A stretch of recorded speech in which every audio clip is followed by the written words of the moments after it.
My name is Arthur Betts Laffer, and my last name is spelled Laffer. Thank you, Your Honor. Dr. Laffer, where do you live? I live in Nashville, Tennessee. And can you please tell us your educational background? I graduated from Yale University in 1963, having gone to the University of Munich for 1 year abroad. What was your field of study at Yale? Economics with a minor in math. Okay. And was that the end of your education? No, I went to Stanford University. I received my MBA there at Stanford. Business school. Yeah. In what year? Oh, that's 1965. Okay. And when you were received your MBA, did you have an area of emphasis? No, not in that, although I did do a lot of work in the economics department.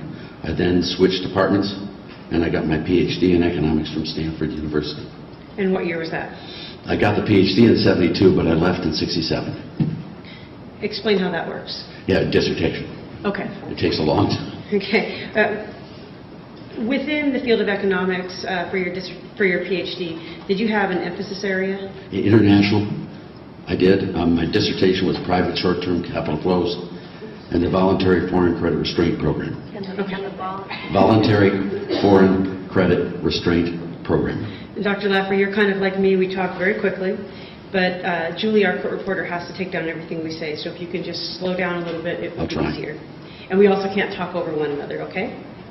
That happens a lot too. Okay. Have you held any faculty positions at universities or colleges? Yes, I was on the faculty at Stanford University, and then just 1 year. Okay. My last year there. And then I went and taught at the University of Chicago. But before I went there, I was at Brookings Institution for a year working on a book. Okay, what was Brookings Institution? Brookings Institution is a research entity in Washington, D.C., very highly reputed. Okay. And what were you working on there? International financial intermediation. Okay. And that was just a 1 year gig? That was 1 year with my senior professor. And then what did you do? Then I went back to the University of Chicago, where I was there for 2 years. And then the dean who had hired me at the University of Chicago asked me to be the first chief economist at the Office of Management and Budget when it was formed in 1970. Okay, actually, let's hold on. Let's just go through your academic appointments first. Okay, so when you were at Chicago, what department were you in? Business school. And economics group. What did you teach? I taught business. I taught economics. Okay. And how many years did you teach at the University of Chicago, all told? I was there a total of 10 years, but with some time off. And when did you leave the University of Chicago? 1976. And where did you go from there? I went to the University of Southern California. What position did you hold there? I was the Charles B. Thornton Professor. I was the... Charles B. Thornton Professor. What's that? That's Tex Thornton was the man who developed Litton Industries. There was a chaired professorship. So it was a chaired? Yes, it was a chaired professorship. Okay. And was that also in economics? Yes. And did you hold any other faculty positions? And then after that, I went to Pepperdine, where I was on the board as well as Distinguished University Professor at Pepperdine. Now, while you were teaching throughout your career, did you teach primarily undergraduate or graduate level classes? Almost all graduate level. I taught 2 undergraduate classes at USC. And did you sit on dissertation panels or committees? A lot of them, yes. Have you published since beginning your career in economics? Yes, I have. How many and what type of publications? Over 20 books, and I've published in academic journals and lots of articles. I mean, are you still publishing today? I am. I finished, I think, 3 books in the last year. Okay. Have you testified before legislative or political bodies? Yes, I have. Can you describe for the court what types of subjects upon which you testified? It's all been economics. I mean, the Joint Economic Committee, the Senate Finance, Senate Bank, House Banking. I've testified before a lot of committees in Congress and before groups in Congress. State legislatures I've testified before many times. All on the subject of economics in one form or another? That's correct. What political appointments have you had over the years? Well, I was the first chief economist at the Office of Management and Budget when it was formed. Okay, stop there. Describe what that is. This is the OMB, which is the Budget Bureau of the United States, only now it includes the Office of Management, so that it was formed in 1970 at the very end of that year. Okay. And what was your position there? I was the chief economist at the OMB. And how long did you have that position? 2 years. Okay. What else? Then before that, I was on the advisory board for the Treasury under Henry Wallach. After that, I was on the President's Economic Policy Advisory Board for President Reagan, both of his terms. I was on the Executive Committee of the Reagan-Bush Finance Committee. I was on the Congressional Advisory Panel for 3 terms, I think, in Congress. Is it fair to say that economics has been your life work? It's my life. Okay, it's your life. Yes. Have you served on any boards of directors? Yes, I have. Can you please list some of those for us? I've been on a number of board of directors, maybe 80 over my lifetime. Okay. Some of the big ones, I was on Mostech's board, which is out of Miami, large construction company. I was on the board of the U.S. Filter, which is very relevant to this situation. What is U.S. Filter? U.S. Filter was a water company, water facility company, formed in 1991 from a company called American Toxic Waste. They figured that name wasn't probably appropriate for a water company. And then we went on, we were bought by Vivendi. Vivendi then asked me if I wouldn't be on their board, which I did. Is Vivendi also a water company? Yes, it is. It's a French water company, a huge company, as a matter of fact. And I went on that board until 2006. Total, I guess, 15 years. Okay. Something like that on the board. Okay. What do you currently do for work? I sit on boards. I have my family firm, which is Laffer Associates and Laffer Investments. Okay. Can you describe for the court what Laffer and Associates is? Sure. Laffer Associates does research work basically for investment firms, money management firms, plan sponsors. We do research in the financial markets and economics to help them understand the world that we live in. We have a large client base. I don't know how many clients, but all across the world. So do you provide economic consulting services? Yes, we do. That's a different area where we do exactly consulting, in a different area of the firm.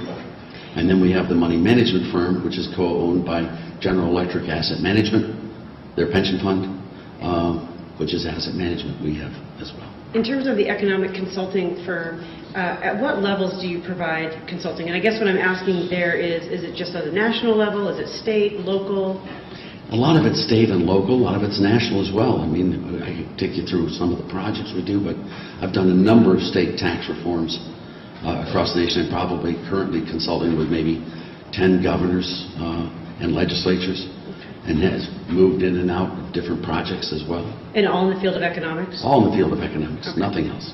I mean, literally nothing else. Okay. Were you asked to form an opinion in this case? Yes, I was. And specifically, were you asked to consider whether public utility ownership of water utilities, in this case specific to mountain water, is more necessary or more advantageous than city ownership? Yes, I was asked. And what did you review in coming to your opinion? Well, I took my own background, my own knowledge, my own expertise in this area, as well as reviewing the testimony by the mayor, by a man named Bruce Bender, by Professor Tom Power, and others. But I especially looked at Tom Power's report very carefully. Okay. And were you able to come to a conclusion on that issue? Yes, I was. And what is your conclusion? You know, honestly, there's no compelling economic argument for public ownership of the water facility here. It's just not more necessary than private ownership. Why is that? Because the company, Mountain Water, has done an excellent job, in my opinion. It's served the community for a long, long time without major glitches. And, you know, when something works, it's not time to change it. My view is the old Latin phrase, primum non nocere, which is first, You might want to spell that out. primum, P-R-I-M-U-M, next word known, N-O-N, N-O-C-E-R-E. And what does that mean? First of all, do no harm. Okay. Common slang word would be, if it ain't broke, don't fix it. Okay. And is there a situation or a set of circumstances under which you would agree that municipal ownership is more necessary than private ownership? I sure would, yes, I would. Can you describe that? Sure, if it is broke, then you should fix it. I mean, take, for example, the one that Tom Powers put in his report extensively was the Anaconda Butte situation. I would be here today testifying on behalf of the municipality for taking over that private water company. So you reviewed Dr. Powers' report in that regard, Yes, I have. and you saw the facts that he relied upon in relation to Butte. Yes, I did. And from your understanding, are any of those same facts present in Missoula with the Mountain Water Company? Well, not the same ones that were in Anaconda, no. I mean, the facts that required that to be taken over are not here today. Okay. So as you sit here today, do you believe it is more necessary for the city of Missoula to take mountain water? I do not think so at all. No, I don't. No more questions.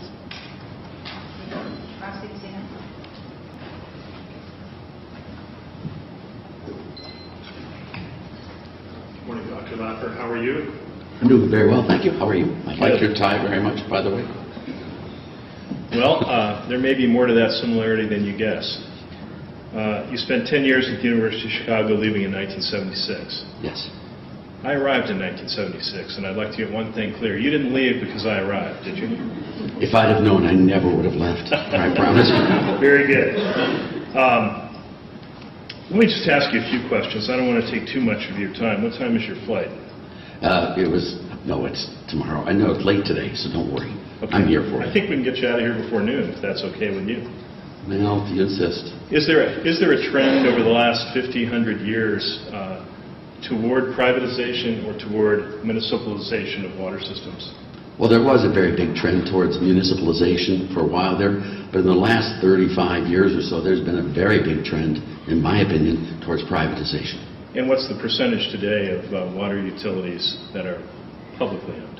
Well, when you look at some of the companies, I don't know what the percentage is, but I know a lot of them. Does 85% sound about right? 85% private? Public. Now, I don't think so, but I think it'd be much higher than that. But let me take you through a little bit in the developed country. You asked me. Well, I was just asking if you knew what the percentage is. Oh, the exact percentage? No, but I do know it's much larger and developed in Europe than it is here.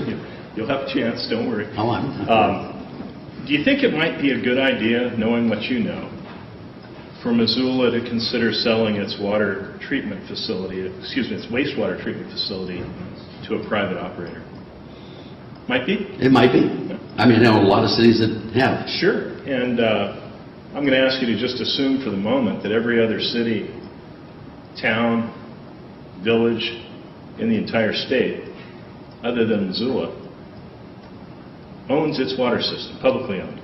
Do you think it might be a good idea for all of the other 128 cities and towns to do the same? They should look at the issue carefully. Sure. All right. And is the reason that they haven't actually sold those systems to the private operators yet, is that in part because they just may not understand the benefits? They may not get it? Some of them may not. Okay. You've been credited with inspiring President Reagan's tax cuts in the 1980s, right? That's true. Okay. And you recently advised the Australian, Treasury Department? I was just down there last week. Yes, you're right. Did you run into Roger Wood? I don't remember Roger Wood. There's another witness who happens to be down there the entire month. You advised the Australian government not to raise taxes, right? Not to raise taxes on the highest income bracket. Yes, I did. For the highest earners in Australia, right? That's correct. All right. And let's talk for a moment about the Laffer curve. Forgive me, I'm going to try to state it and tell me if you agree with it. Generally speaking, the Laffer curve stands for the proposition that higher taxes eventually lead to lower revenues if you go too high. If you go too high. And when you reach the point where the level of taxes discourages revenue growth, you ought to stop. Fair enough? You ought to stop well before that. Before that, okay. Yes, government shouldn't maximize revenues. They should maximize the welfare of their citizens. And is it your view, it is your view, isn't it, that even if you tax at those higher levels, you may not get the tax revenue because individuals who are wealthy might be able to avoid paying the taxes? You're exactly correct. Okay, well, I went to Chicago. Hey. I mean, those people can evade taxes by hiring high-priced lawyers, right? Yes. High-priced accountants. Yes. High-priced deferred income specialists. Yes. High-priced, they could change the location where they get their income. They right? can. And they have, right? I did. I don't blame you. They can change the timing of when they receive their income. That's correct. They can change the volume of their income. That's correct. And one of your propositions is that you ought not tax people who work and pay people who don't. Have you heard that? No, I don't agree with that. Okay. You got to tax people who work, otherwise you won't get any money. But if you tax people who work Too much. and pay people too much who don't work, don't be surprised if you get a lot of people not working. That doesn't mean you shouldn't do it, Okay. but you should consider that as a consequence. Okay. Back to the Laffer curve. I kind of got that right, didn't I? All right. Okay. And that was originated back when you were advising the Reagan-Ford administration, right? It was much before that, but that's when it became 1974, the napkin story. Were you talking to Donald Rumsfeld and Dick Cheney that night? I was. Over dinner, Over dinner. found a napkin, drew the curve, right? I guess so. And the Wall Street Journal reporter who joined you coined it the Laffer curve, right? That's correct. But would you agree with me that there's no absolute guarantee that any particular raising of taxes will retard revenues in every situation, correct? Of course, if you raise taxes, sometimes you get more revenues, sometimes less. And you would agree with me that not every lowering of taxes will always grow revenue, right? Well, that's true. You have to look at each situation. That's true. So in the John Kennedy administration, he implemented some tax cuts which had the result of raising revenue, actually. A right? huge revenue increase with the cut in the highest rates. Right. And with George W. Bush, he actually had tax cuts which did the opposite, lowered revenue, right? Well, it was a very much smaller cut, but he had lots of other stuff. The whole package did not raise revenues. Okay. Generally speaking, I'm right. Yeah, I wouldn't put it on that one factor, but Okay. yes. I mean, I don't mean everything I ever say, but that particular instance, I had it right. I don't think George Bush did a very good job. Boy, we're more alike than I thought. It goes well beyond the time. Both George W. and H.W. All Bushes. Would you go that far? Well, I don't know about Jeff yet. I guess we'll find out. I appreciate your candor. Let me ask you another couple of questions. The financial crisis some 8 years ago was a significant economic event in this country, wasn't it? Yes. Have you ever said anything to the effect that the administration's response to that caused the recession? Yes. I believe that very much. So when the President Obama's administration took pretty dramatic steps to address the financial crisis in 2007, 2008, upon his administration in 2008, 2009, he came in. okay, when he took those steps, do you think that that caused the recession? I think what Bush did in 2007, 2008, and Obama did in 2009 and 10 caused the depth of that recession. It would have been just like 2000 had they not done that, which would have been a minor recession. But their actions caused it to be deep and long. And with respect to the Obama administrations, have you ever been quoted as saying they ruined the country by adopting those drastic measures? I think I've always included W in that with Obama. Oh, fair enough. Okay, yes, I do. Together. I think together they've caused the slowest recovery in U.S. history, yes. All right. And is one of your observations that it might make sense to pay politicians on commission? I have always thought that politicians should have skin in the game. Otherwise, they're just spending other people's money And so without the consequences. So their compensation, I presume, would they'd be rewarded in compensation for good policies that worked, and they would be somewhat penalized in compensation if their policies didn't work. Do I have that right? You do. Okay. And you're aware that in some states, judges are elected by ballot, aren't you? Yes.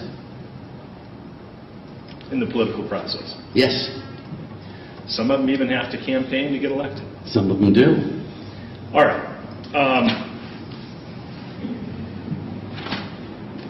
Let's turn to something a little closer to the action here in this courtroom, okay? Would you agree with me that some of the biggest companies can be bought and sold, right?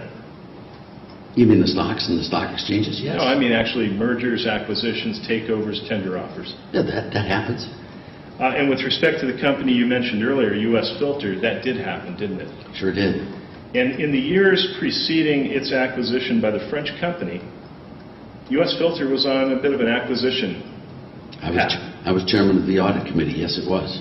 You may have bought, I don't know, dozens of companies in the 90s, right? Well over 100. Maybe 150. Maybe 150 sounds about right. And when you got about 150, Vivendi of France came over, Vivendi, and they made you an offer you couldn't refuse. That's correct. And the reason the board took that offer was because it was in the best interest of the U.S. Filter shareholders, right? That's correct. And it makes economic sense, Yes, doesn't it does. And that's the way corporations work if they're publicly owned. That's correct. They have to respond to the best interest of their shareholders, right? Not exclusively, but yes, they do. It's a big consideration. It's a very big consideration. All right. And that's, I guess you mentioned that U.S. Filter took on that name to get rid of a prior name, right? I didn't think American Toxic Waste really made sense in a water company, but who am I? By then, that kind of sounds French, doesn't it? It does. It has a living. It comes from vivendi, which is the living, bubbling. But they've changed that name in North America, right? Well, they have it now. VE, Veolia. Veolia Water North America. Yes. And is it the current largest private operator in the U.S.? I don't know. The German company Siemens has purchased some of the U.S. Filter assets, right? Yes, I believe so, but I've not followed it since I've left the board. All right. Well, I have. I'll ask you a couple more Good. questions. And this Algonquin company has been on a bit of a spending spree, right? It has been acquiring companies, I believe. And it's only been around since 2001, right? I don't know the exact starting date. Do you know that it had no water utilities until 2001? No, I did not know that, but. And how many have they purchased? I don't know. And then there was another big takeover of something called American Water Works, right? American Water Company. Correct? I'm not following that, but please, you say so. Are you not aware that a German company bought American Water Company? I believe I am aware of that, but I haven't been following what they've. You don't know the details? No. Do you know how what they did with it 3 years later? No. Fair enough. You're not aware that they bought it at $46 a share and got rid of it 3 years later for $22, $24 a share? I did not know that. You didn't have stock in that one. I don't think so, but you never know. But you did in U.S. Filter. Yes, I did. And the people who had stock in U.S. Filter, including the officers and directors, it was a good investment, right? It was a very nice investment, yes. All right. Let me ask you two more questions, two more subjects. You would agree with me, wouldn't you, that voters in a community can choose their candidates of choice. They can vote for whoever they want, right? Of course. And if one candidate favors a particular economic approach the voters also favor, they can vote for that candidate, right? People deserve the governments they get. Right? And assume for a moment that Missoula's water system is going to require a substantial amount of investment in the future. Okay? Assume that, right? Assume it. Sure. You assume things all the time. I do. Okay. And assume that that investment is going to be to replace aging equipment, parts of the system that are reaching the end of their expected useful life. Okay? Yes. And assume that one way to finance that investment would be to replace all of that equipment at cost. Replace it for the cost of buying the new equipment and installing it. Okay? Okay. And the other alternative would be to replace it by paying cost plus, let's say, 9%. Okay. As an economic matter, what's the rational choice? If it were just that, All other things equal. now everything else the same. Everything you else get the cheaper same. replacement or more expensive replacement. Yes. And it's exactly the same replacement. Yes. It's clear you would do the cheaper replacement. Okay. Last topic. So I don't want to take too much of your time That's okay. because your rate's pretty pricey, isn't it? No, it really isn't. And I'd like it much higher, but $1,500 an hour for trial testimony? I don't know what it is, but I assume that sounds right. All right. Have you ever seen the engagement letter? I'm sure I have. Haven't gone through it recently, but You don't recall that it's $1,500 an hour for trial testimony? I believe it's that. And for any travel to or from Missoula, in addition, it'll be $10,000 a day, up to $15,000 a day on top, right? Okay. And in the free market economy, if you can compel those prices, you can receive those fees, right? That's correct. All right. No further questions. Thanks for your time. Thank you. My pleasure. Thank you, Your Honor. Laffer, you were just asked about a hypothetical assumption or situation, and the way Mr. Schneider phrased it was all things being equal. Are all things equal? They aren't close. No, they aren't. Please. In the real world, it's never equal, and it clearly tips, in some cases, tips the other way. Okay. So why would it ever be preferable then for a private company to own a utility and invest, make capital expenditures in a way that's different from the city? Why is that ever preferable? Because the private company literally bears the consequences of bad behavior.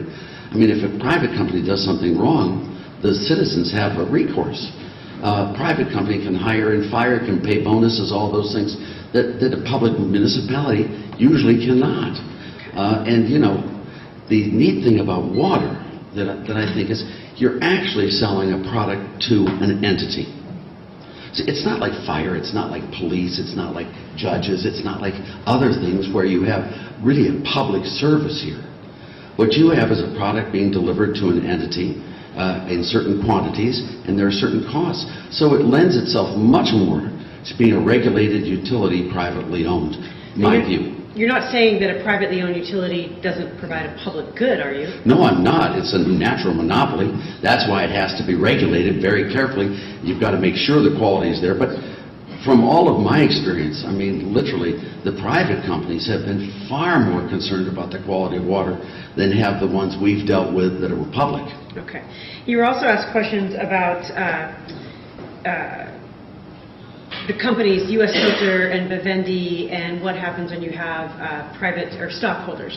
And you were asked questions about whether those companies made decisions based on stockholder benefit. Are those the only concerns that private companies bear? Oh, of course not, but those concerns also transcend and go right down to the welfare of the customers of those companies. I mean, you cannot run a good company that's profitable that doesn't do a good job for your customers. You just can't do that. In a water company, for example, what happens when there's a problem with water quality, healthy, safe water?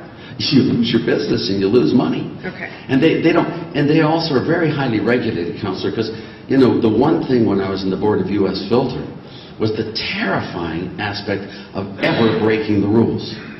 You know, when you look at places like the Exxon Valdez or BP drilling in the Gulf, that's something you never want to happen in a private company. And those people literally are held accountable for those types of mistakes. So you make darn sure that never happens. Now, when U.S. Filter was taken over by Vivendi or acquired by Vivendi, Yes. I'm not sure of all the ins and outs of that, but did that result in lower water quality to the companies that were owned and managed by those I don't think entities? so. What it did do, if I can be straight on this, is people talk about companies buying and selling an entity. You know, the last thing you want to do is be owned by someone who doesn't want you. So the neat thing about the marketplace is you can actually get someone who wants you more and is willing to invest more and focus more on you. And if they can sell that to someone who wants to do that more, it's always in the interest of the company itself to be owned by someone who really cares about them. And you were asked also questions about Algonquin buying water utilities. Are you aware of whether Algonquin has ever sold an operating utility? I'm not aware. Okay. And again, in terms of water quality, do you have any indication that Mountain Water is not providing healthy, safe, quality water to the citizens of Missoula? From my knowledge, they are selling safe, high-quality water.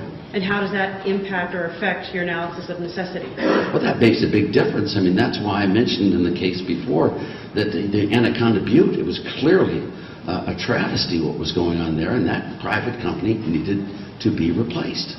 And as I said, I would have testified on behalf of the municipality there. Thank you. No more questions, Your Honor.